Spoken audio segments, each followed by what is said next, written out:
Let us discuss what happens in case of format mismatch when we call printf or scanf. So let's say we are passing float, but we declared in the format string we said it's %d. So will automatic typecast happen?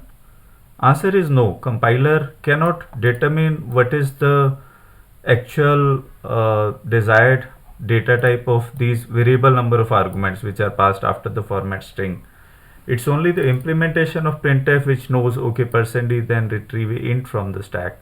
So what happens in this case is that when we call the function, a float is kept on the function called stack frame, and the actual implementation of printf tries to retrieve a int.